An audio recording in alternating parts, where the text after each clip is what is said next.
Mr. Blair, just on the European debt crisis, at what point do you think taxpayers in other countries should stop bailing out countries like Greece or Spain? And are we getting there? Well, I think the measures that the European Council announced last week are really important in helping stabilise the situation, particularly because the European Stability Fund is going to be used now both to offer precautionary lines of credit and also to be able to recapitalise the banks. But what people understand, whether they're in Germany or in France or in Greece and Ireland, is that people are in the single currency together, and the impact of whatever measures are taken on the single currency affects everybody. So, sure, I mean, you know, if you're a taxpayer in Germany, you want to make sure that the reforms that have been promised are actually going to take shape. But on the other hand, you're also going to be impacted if the euro is in difficulty. So I think long-term for Europe, the central thing is there will have to be measures of fiscal coordination put alongside monetary union. And secondly, and very clearly, I think there is a need over time to reform the European social model in order to make sure that we can afford the liabilities that we've got, and in particular in the light of changing demographics within the European Union. President Obama has just made an address to the nation in which he's warned of a deep economic crisis if the debt ceiling isn't increased. How concerned should the world be about a potential US default? I think everybody hopes and believes that, you know, shortly before midnight the deal will be done that allows this situation to stabilise, because obviously it's dramatically important for everyone that it does. I think what President Obama is trying to do, though, is correct in saying he wants a big deal that actually sorts the problem out, not one that kicks the can down the road, actually not very far down the road either, because that's not going to help anybody. And this is all about, for us, both in America and in Europe, this is all about taking some of the long-term decisions that, in a way, the financial crisis has exposed, that they're not necessarily created the need for these changes. So one of the reasons why I think it's important, as President Obama was saying, to look at some of these major tax and spending questions within the American budget is precisely because if we want the situation to be stable in the future, we've got to sort some of these long-term problems out. The same is true in Europe. And you know, the financial crisis may have accelerated the need for change, made it more urgent, but the need for change is there and has happened really as a result of things that have been building up over a long period of time. But it's this is a troubling and anxious moment for the world economy, for sure. If I could just respond to that too, I think all of this discussion reminds us that we've come out of the global financial crisis strong. Yes, we've got some short-term softness in our economy, and the summer of natural disasters we lived through has cost us as a nation and cost our economy, but the underlying fundamentals of our economy are strong. Big pipeline of investment, strong economic growth to look forward to, and as we go about the job of pricing carbon, a clean energy future to look forward to as well. So we're not immune from the global economy, but we are in very different economic circumstances from the US and from Europe, and the discussions we've had privately today, as well as what's been said here, I think remind us that Australia is in a very different position with a strong economy that is the envy of the world. I joked when we met privately that whenever I talk to leaders from overseas, most of them would, happily cut their right arm off in order to have the kind of economic indicators we've got in this country. That's something that we should take some pride in, but also look at the opportunity that it brings. Yes. Just on asylum seekers, the Department of Immigration has confirmed that over the weekend teenagers in the Broadmeadows facility engaged in self-harm. How long before all children are out of immigration detention as promised by your government? Well, Minister Bowen's worked hard on this, and we acquitted the objective we set ourselves by the 30th of June. Obviously, I do want to see the treatment of children through community detention and other arrangements, and Minister Bowen has worked hard on that. I'd also say we do support people in detention with support services, including mental health services. And I would make the point that whether it's an act of self-harm or whether it's an act of misbehaviour, nothing that people do in detention centres changes the processing of their claim. Mr. Blair, We'll go here and we'll come to the front. Just one more quickly. Youth reform. One of your ministers last night was booed at a Sydney Leagues club. Are you worried that you're picking a fight with the club's movement? Pokies reform is important. I mean, I'm obviously from here, I'm from Melbourne, I'm from Melbourne's West, and I've heard a lot of stories about people who have, lost their homes, lost their families as a result of pokies addiction. So we want to have a system where people have got a bit more power in their own hands, that it's actually very transparent to them the amount that they are risking through putting money into the poker machine.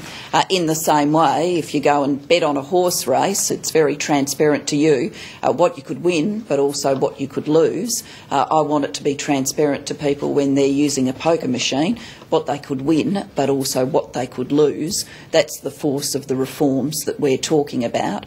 Minister Macklin is working on this, and it's a consultative process. Of course, a consultative process with clubs in New South Wales as well as gambling venues around the nation.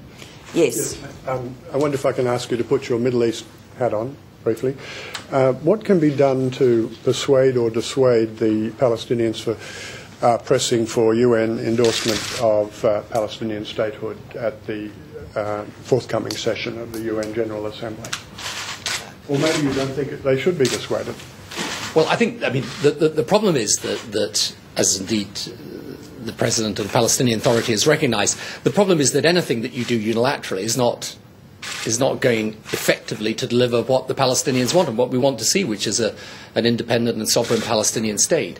So what we're working on right now is to try and see if we can establish some principles of guidance to renew the negotiation. I mean, we know what the issues are: borders, security, Jerusalem, refugees are the key issues. President Obama has set out in a speech a couple of months ago the basic analysis for this.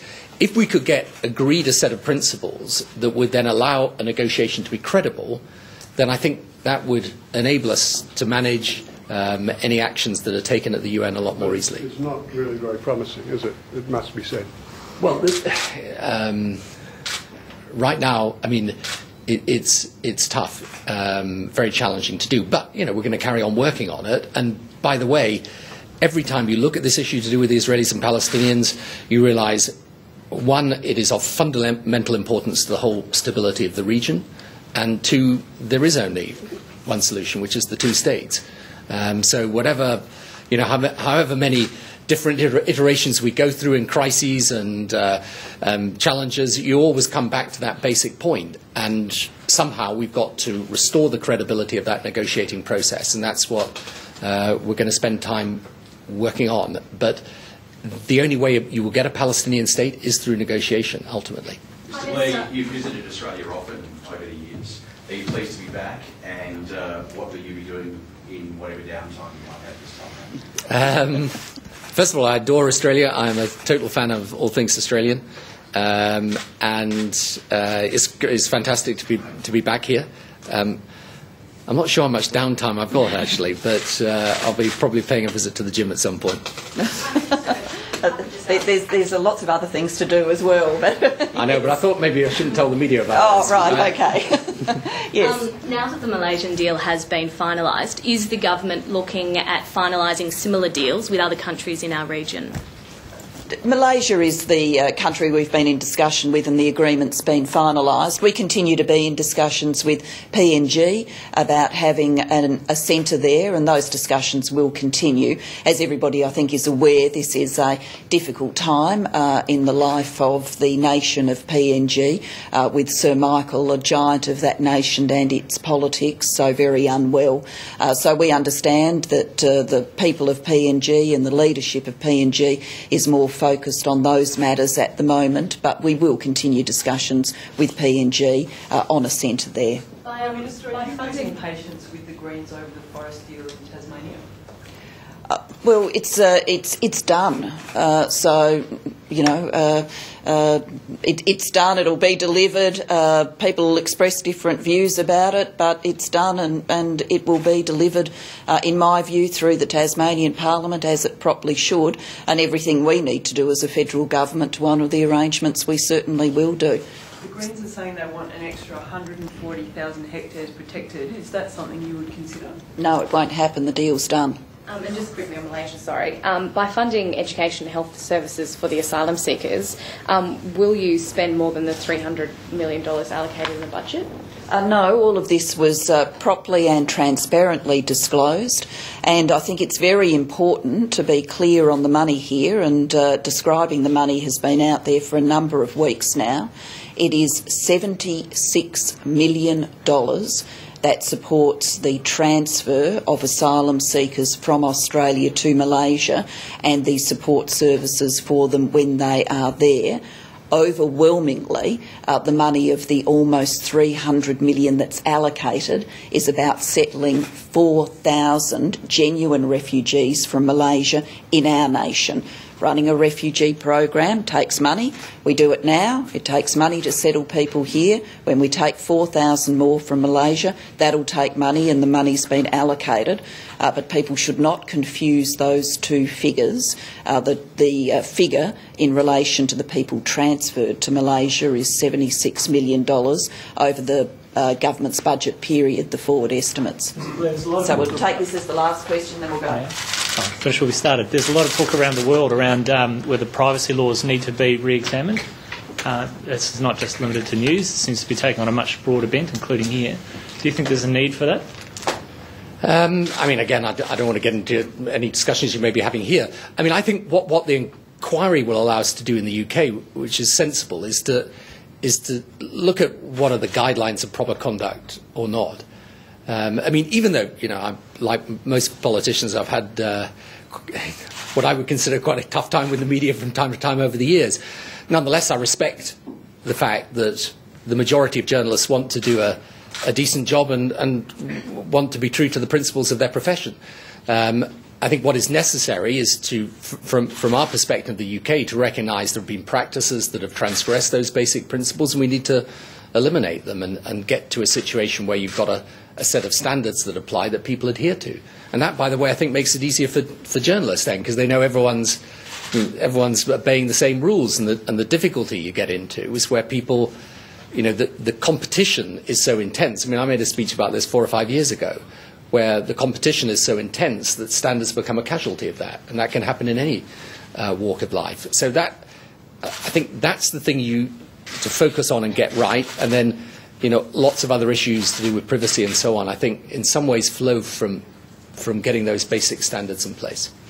Thank you very much. Thank you. So that was the Prime Minister, Julia Gillard, there live from Melbourne, holding a news conference with the former British Prime Minister Tony Blair. That was at the Commonwealth Parliamentary Offices in Treasury Place in Melbourne. Tony Blair